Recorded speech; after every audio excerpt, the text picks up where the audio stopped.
Hello there, welcome to Straight Talk Sacred Pathway. My name's Stuart Wellborn, I'm a British working class author and former therapist, and I'm joined by my regular guest, Wa-Na-Nee-Che from Turtle Island, more commonly known as America. Hello, viewers and listeners. Welcome to the latest episode. Just want to point out that you can get Wa-Na-Nee-Che's guided meditation for free by signing up at the Human Circle of Life. It's in MP3. I'm not sure what the price of the CD would have been, but we can ask Wa-Na-Nee-Che in a moment. But you get it for free.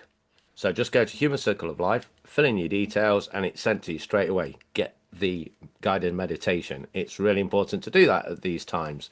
Anyway, I'm good. You may notice that the top half of me, if you're watching the video, is probably naked, and that's because it's fucking hot over here in the UK. And so I will keep my screen time to a minimum and put the camera on Wa-Na-Nee-Che as much as possible in the edit. Hello, Wa-Na-Nee-Che. Hello, how are you doing? Hot. How are Uh, you? It's cold here. It's 74 degrees. Oh wow.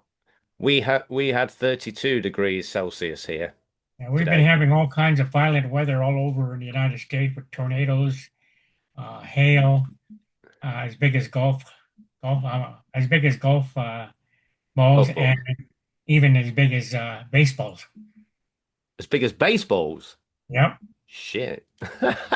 they show damage of close to maybe 100,000 cars that have been damaged by the hail. Oh, I'll have to go and check that out after this. Uh, I think we might get them as big as, I don't know what you'd say, not as big as golf balls anyway. When we get, and it's very rare we get hail over here. Anyway, Wa-Na-Nee-Che, I believe you've got something you want to share before we get into the questions. Okay, what I want to do is I want to explain to people a little bit about who I am and why I was sent here to the earth. According to the doctors, they told my mother that she could not have any more kids after my sister was born, who was the youngest at that time. But they said that she did not have a womb anymore.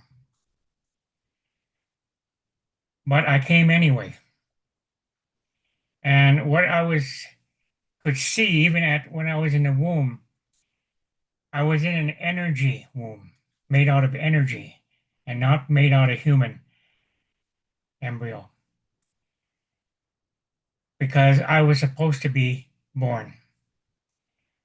I was born in August 7th on one of the hottest days in North Dakota's history. As I grew, I had all kinds of visions that at that particular time I did not understand where they were coming from and what they were. There were times when I would sit and I would do a certain type of ceremony and it would work. And being in a Catholic school, I became an altar boy.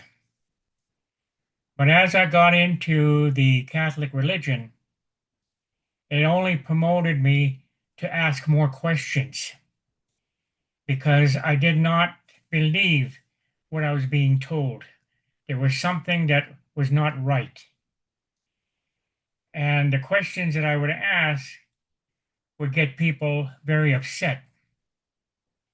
When I was doing catechism, the Archbishop was telling us and asking us questions about our faith, about the commandments. And so I raised my hand and I said, "Can I ask a question?" And the Archbishop, "Yes." I said, "Do you know the first commandment?" And of course, the Archbishop, "Of course I do. Why are you asking that question?" He said, "Would you tell me?" He said, "Thou shalt not have false gods before me." So I said, "Why do we have a pope?"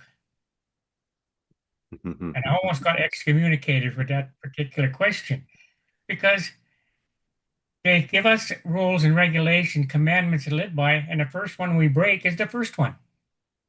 Yeah. And then we were sitting there another time when I was in philosophy class. We had a Catholic priest doing the philosophy class, and one of the individuals in there asked, "If I commit suicide, what happens?" He said, "It's a mortal sin." And another one said, well, what if I die tomorrow? Well, when it's your time, the priest said. So here comes Dennis raising his hand and say, if I was coming across a bridge and there was a fast train coming and I jumped in front of it, he said, that would be suicide. I said, but what if it was my time? So I got kicked out of philosophy class. And the thing that I just don't like about the Bible is the fact that, number one, where are the women? Anytime they mention the women is the evil one. Very true. And what also gets me is the fact that they said Adam and Eve had two sons, Cain and Abel. So how did they populate the world without women? I always wondered It that one. seems like women are the most powerful people in the world because of their connection. And they were supposed to be the teachers of the men. But the men took over and refused to give the women any power. But the women are getting power today, but what are they doing? They're becoming men. They're not representing the spiritual connection that they have. And the indigenous, especially in the Ojibwa cultures and the Algonquin and Iroquois, the women were the power. They were the members of the longhouse, they called them. And what they came up with, the tribe followed. So under their ruling, there was no wars. There was no battles. They would play games if they came to an area where they had to be, but the two tribes came and they both claimed right, they had a game. And whoever won the game had the first right to the hunting grounds. But they only took what they needed. And then they let the other tribe come in, which basically, again, there was plenty of food left. So the clan mothers basically were very important in keeping things organized. And then once migration came into our country, well, that all changed. It was just like when the British went into Africa. They taught Zakazulu how to kill. And all of a sudden, it became very, very violent in Africa. The same thing here in Turtle Island. People basically were trained hatred. And it always gets me when I watch these Westerns, and it's always the natives' fault. I mean, the natives went in and they butchered and killed women, children, and elders. So finally, when the natives got mad and did the same thing, oh, they were savages. They had massacres. And they turned the whole, how would you say it, at that beginning, they migrated to hatred, to hate the native people. And if they would have listened to the native people, there wouldn't have been no wars. Because when they first came in, the indigenous people shared everything with them.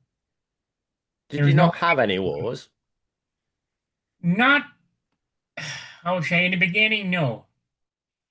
But after a while, again, we had a battle between the Lakota, Nakota, and Dakota, and what they call the Red Hand. The Lakotas tried to take power, and they started to kill the elders. Well, the word went out with the Red Hand. What Red Hand means that they called all the tribes together to gather. So when the Lakota, Nakota, Dakota challenged them and went to war, they came with 150,000 warriors. Wow. They were met with 600 warriors from the Red Hand. And 600? they were pushed out of Canada. And they were pushed back into this, what you call the United States now, which is Wisconsin, South Dakota, Minnesota. So they were pushed back and out of it. And when they left, some of their bundles were kept because the Red Hand said they didn't deserve them because they went against the rules and regulations. There was also a story of the white oak tree that they opened the ground and all their weapons were placed into that hole. And what they did was they planted a seed, and from that seed, the oak tree developed, the white oak tree as a symbol of peace. So there were battles at certain times, but 90% of the time, 99% of the time, there was no violence. When the only wars they used to have were games to see how many horses they could steal from another tribe. And when they ran into somebody, they didn't kill him. They had a coop stick and they'd touch you on the shoulder, which meant I could have taken your life. And then they'd ride away. So there was a lot of honor in the wars in which a lot of time there was no killing involved. Okay, could you answer me this whilst we're still on this subject? Because I'm interested to know this. I could be wrong on this, but aren't the feathers that a Native American have in his like headdress to do with battle honors or something? Well, it seems like the war bonnet was considered something about war, but the war bonnet really isn't a war bonnet. The bonnet that was given to you for the deeds that you did for the people, the deeds you did for nature. So when you did something for the people, for nature, you were given an eagle feather. And when you got enough of them, you could make a bonnet. But under my visions, what I was told was the eagle feather was an honor for what you were willing to give up for the people, for nature, and you were rewarded with an eagle feather. When I was shown my eagle feather in vision, they showed me that I hadn't had it on, but it was sitting there, and they said it was mine. But it had eagle feathers that tailed all the way to the ground and along the ground. Because in my vision, they said, you will help a lot of people, you will help nature, but only when you're ready for it, when you've accomplished certain things, will you be allowed to wear it. So that's what the bonnet is supposed to represent. But then they started giving out eagle feathers for bravery in battle. So, like when we think of like a Cheyenne warrior Hmm. and that, is that something that came along after the Europeans came then? Whereas Yeah. before then, it was like you say, the games and what you did. To give you an example too, how many feathers did Crazy Horse wear? Two, was it? He usually had only two. Yeah, He never yeah, wore a yeah, you bonnet got it right. because he said he was for the people. And so again, there's certain things in history that some of your greatest people who represented the people in nature didn't wear that many eagle feathers because they said that was reserved for the next life. Well, obviously, like being a European, most of my upbringing would have been from the films. I have read lots of books since, but once I became an adult, but never really thought about because you just think of, the famous tribes and the warriors in them, and never really thought about it whether they were doing that before the Europeans came or not. According to the war bonnet, when they fought against the American civilization, why would you wear a war bonnet to give the soldiers a target? Don't you think they would probably shoot the ones with the war bonnets first? So at all your Westerns, you always say, pick the ones with the feathers. But anyway, to get back is the fact that number one, I was told when I was working with the Justice Department, I was sitting in my room and I was on the computer typing, and all of a sudden I went blank. I went into vision. It didn't show me anything, but when I came out of my vision, I looked at my computer screen And in it, we're saying, as long as there is one who is willing to teach the old ways of the sacred hoop, then there will be hope for the human race. If not, the human race will be destroyed. And I looked at it, and of all the people with the knowledge of the old ways of the sacred hoop, I'm the only one that committed. And I did it again with a vision where I was shown a candle. And in the energies came to me and said, you have a choice. You can blow that candle out and relieve you of any responsibility that you would have. Or you could make the candle glow by adding to it. I picked to pick the candle lit to expand the light. And then I came out of my vision, and that's when I really started walking my pathway at that particular time. And that's when I started having all kinds of visions of things. But when Black Elk came to me and he was crying and holding up that broken hoop, and he looked at me and he said, the hoop is broken. And my first response in the vision was, it can be fixed if people commit to it. And he looked at me and he smiled. He said, you're right. But he said, good luck. Because he said, people are a one-sided mind. He said, their spirituality is dead. And it's going to be a tough job rekindling it. When we do these broadcasts, my email, my Facebook, the broadcast should be overwhelmed by people. And it's because, again, we have a few, and I'm really thankful that that few understands things. But it's like I told you before, they'll sit and they become very spiritual as they watch a television program. But once that television program ends, they forget about it. They have to make a commitment. If they're going to save this world from destruction, then they're going to have to basically sit down and they're going to have to look at their spiritual side, not their mental side, because I see a lot of ceremonies because people want to belong, but they only want to belong when that ceremony is going. They don't commit themselves afterwards. The white witches are probably one group that basically takes it serious. Yeah. And when I went to England to do that one ceremony at Avery,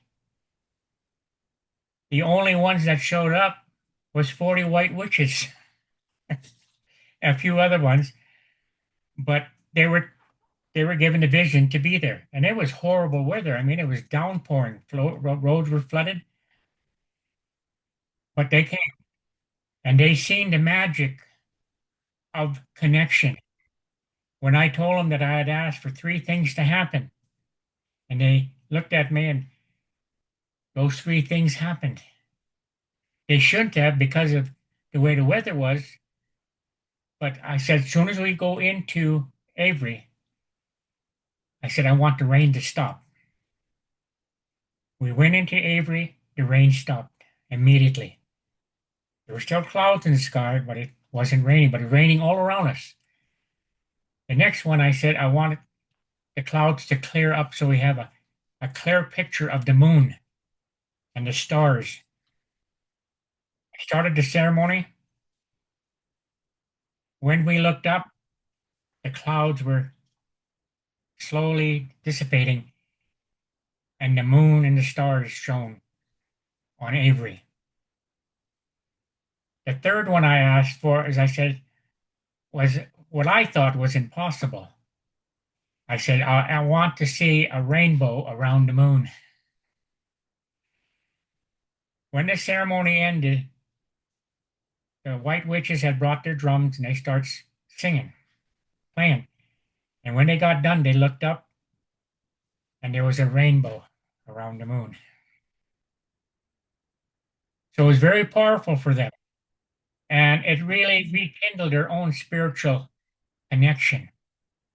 But how do I, without forcing people, how do I give people free will to understand the importance of joining the human circle of life so that we can fix the sacred hoop? In order to find your candle, you have to have the right tools. In order to find your pathway, you have to have the tools. The tools are there. I have them. And I'm willing to share. But I can't share unless people commit to bring people together so that I can come and I can start giving them the tools that they need. I don't want to say teach them because I just want to show them how to utilize these gifts so that they can find themselves. So they don't have to be recycled. They don't have to come back. But then again, this may be the last time anybody can probably be recycled. Because the way things are going now, there doesn't seem to be any hope for the world. We are sitting there in a very violent world. We're in a world with violent men and women. There are leaders that basically do not care anything about the people. They only think about themselves. I mean, when you look at our government, the representatives from the House, the Senate, from the House, are supposed to be the protectors of the people's rights, the protectors of the Constitution. And they're passing bills now to give Trump all the power he needs to destroy anybody that goes against him. The same way with Putin, same way with Un, the same way with your Israel premier. They seem like killing people is the answer. And all the rights of people who were born in the United States that gave them automatically citizenship, there's a good possibility that's going to take them taken away from them. And I have to laugh. Guess what? The only people that are protected, Go on. the Indian tribes, because they were here. They were naturally born. They were here. So they're the only ones that, according to the Supreme Court, were the only ones that are immune. Yeah, I won't put it past him though. Yeah. Maybe, right? Because we talked about Europeans and how they came to you, but before Christianity came to the UK, when tribes had a falling out, it wasn't necessarily a war. It could be that the two chieftains would fight to the death, and Yeah. that's how they resolved it. Maybe we should go back to that kind of way and have like Netanyahu and fucking Trump up against I don't know. I'm trying to think of somebody. I don't know all the world leaders, but When you look at the Druids, the Celtics, uh, yeah, Norway, Sweden, all those next Scandinavian countries, they had a belief system that made them human beings. They were concerned with nature. They were concerned with life because a lot of their ceremonies included nature. So again, their teachings, again, were more in line with the fact that number one, respect. And when they said that they had all these gods, well, maybe in a way they got the wrong information because they would always pray to the trees, they pray to their stone circles, but it was mostly based on nature. So again, maybe something was misinterpreted at some times because maybe what they talked to nature, they were honoring them, not calling them gods, but honoring them. But we need to get back to some kind of movement that people will start to realize that the answer of the mind is not what they need. They need the answer of their spiritual connection.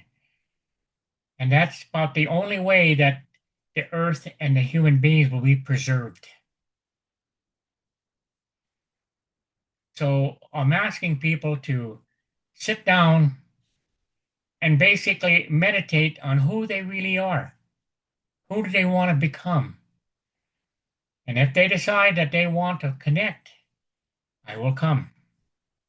And I will run workshops and I will teach people how to reconnect, how to utilize Mother Earth Lodge correctly, how to get things and answers from simply doing certain type of ceremonies to ask questions. And then they'll get that break between a dream and a vision, and they'll understand what a vision is, and that's when they'll get all their answers. I think that leads nicely in for me to mention your meditation that people could get for free. How much, when you were selling it as a CD, did you charge for it? 15 pounds. £15. So there you go, listeners and viewers. For 50, you're getting £15 worth of what was a CD for free. Also, you'll be on the list. You'll be becoming part of the Human Circle of Life. And as we've mentioned before, you can ask questions through the podcast. You can email me. You can message Wa-Na-Nee-Che himself on Messenger. So that meditation can start just by dropping an email address into a contact There's form. more to that. It's more to the CD than people realize. The first thing it teaches you is how to allow your energy to leave your body, to hover over your body. The second thing it teaches you, your doorway that you need to go through to find answers. You need to know what your doorway is so your energy can go through. And then it shows you where your sacred space is upon the earth. Then it relaxes you and it shows you the different four directions that you can go in life to find the answers. And when you're in that state of being, what you see is exactly what your subconscious and your spirit want to see. Whatever comes, the energy and what they give you is all part of the healing process. And if it works the way sometimes people get stuck on the first one, but that means you have to resolve the first issue, the first problem before you can go on. So as you start going through all four, when you get to that fourth one, you should be able to find the answer that you need in order to ascend. And then it teaches you how to come back safely through your doorway, back into your body, and then before you come out of a healing song, to heal. And then you wake up. So that CD is a lot more than what a CD is. It is your journey into who you are, into your own mind to take that stuff out of your head and place it into your life force energy. If that's not good enough reason to go and sign up when you finish listening to this episode, go straight now. Fill in your details, humancircleoflife.com. I don't know what is a better reason than that. Now, we have only got just over 5 minutes left. Okay, wait, before I get one thing. I've just got a question I want to ask, but go on then. Okay, this will be fast. Before you go into the CD, ask your question. Okay. There you go. Right. It's quite interesting because I have got a lot of questions that I was going to ask you, but what you've been talking about has been fascinating anyway. But this one kind of ties in, and it is from Linda. It says, I have a question. Can you ask if spiritual warfare goes on in the energy or the spiritual world? Is there spiritual warfare going on in that realm? First of all, it's not a spiritual world. Well, she said, or energy. It's an energy world. Yeah. Because spirits mean they're still tied to the earth. That's why we have to understand spiritual, the definition of spiritual is completely different from energy. But then again, you have negative energy, you have positive energy. So they're going to clash, just like we were talking about Lemuria and Atlantis. Two energies, one positive, one negative, and they battled. So is that battle going on all the time then? Well, not anymore because Atlantis is gone, but people have carried on to it. And there's even been outside the universe. Before, a long time ago, there was a battle, and again, good and evil. But nobody won. It became a stalemate. And that's when the energies, the life force energies, came to the earth. And they said that battle will come again. But in that battle, I was there. And my ego took over. And because my ego took over, it ended up in a stalemate. So when I went into the battle, I forgot some very important energy weapons that I was supposed to take with me, but I figured I had the power so I could take care of it. Well, I found out I didn't have the power because I didn't use the power that the energies gave me. So there's a, how would you say it? Something that's coming back. It's arising. And it's arising in an unbelievable form of how would you say it? Not spiritual, very evil. Matthew picked up on it and said something very horrible is coming. And the negative energy is gaining force, gaining force, gaining force. And if people don't come and understand the other energy, they're going to be overwhelmed. Just remember what I said before that you could have a pool of negative energy, but one drop of positive energy can destroy that pool of negative energy. So people have to understand that yes, there are battles still going on between good energy and bad energy. And right now, it seems like in my vision, they said the negative energy will gain so much power that at one time there'll be like no hope. And if there are still people that believe in their energy connection, it will grow so quickly that it'll destroy the negative energy completely. Well, I But think there's always hope. it can grow if people don't understand and they have to make a commitment to themselves. That commitment is not to the energy, it's to themselves that they want to learn who they are so they can become part of the positive energy. Hopefully that answers your question then, Linda. We have got, I'm trying to look at the time without my glasses on here, 3 minutes left. So if you've got any closing thoughts, now's the time because it's been a great episode. We've not really got many questions in, but what you were talking about, I think, is more important than the questions. I'm going to get Matthew to go real fast on talking about vibration and how vibration plays such an important part in the universe and in our world. Matt? I think we talked about that 2 weeks ago, but come on, Matthew. Well, just start it and let's see. We'll do it next week. Okay, well, he's going to say he'll do it next week. I heard him. But Yeah, it- next it's- week. It's almost about, I would say, 10 minutes long. Yeah, we don't want to rush these things. That's why I say Yeah. closing thoughts would be good. Yeah, because if people understand how vibration works with the energies and everything, I think it'll help them to understand because all the message they get, it comes in vibration.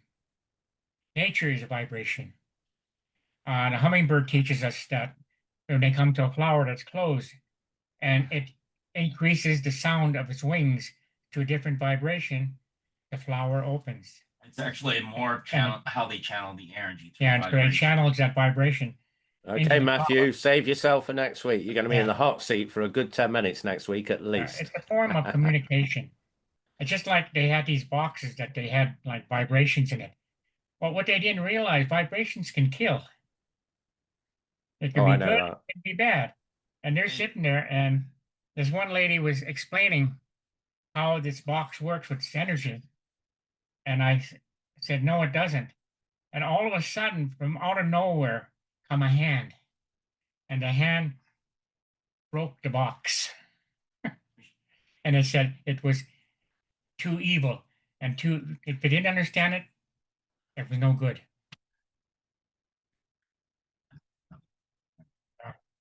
But that was really. You should have seen a lot of people that were there completely shocked. They didn't know what happened. They looked at me, and I said, "Well, it's teaching you the wrong thing." Okay, you've got 30 seconds left, Wa-Na-Nee-Che, to wrap up any parting wisdom that you can share. All I'm saying is that it's very important for people to choose now. This is the time to choose. They got to choose the evil versus the good. They have no choice now in between. Pick a side. Yeah. Thank you, Wa-Na-Nee-Che. It's been amazing as always. And we'll be back next week. And Matthew will be in the hot seat for at least 10 minutes. Probably get a little bit longer out of him. Thank you for tuning in to the Straight Talk Sacred Pathway podcast. I hope you'll come back for our next episode next week. And if you've got any questions you'd like me to put to Wa-Na-Nee-Che, you can email me at stuart@realityresponsibility.com. Details should be in the description where you're listening to this podcast.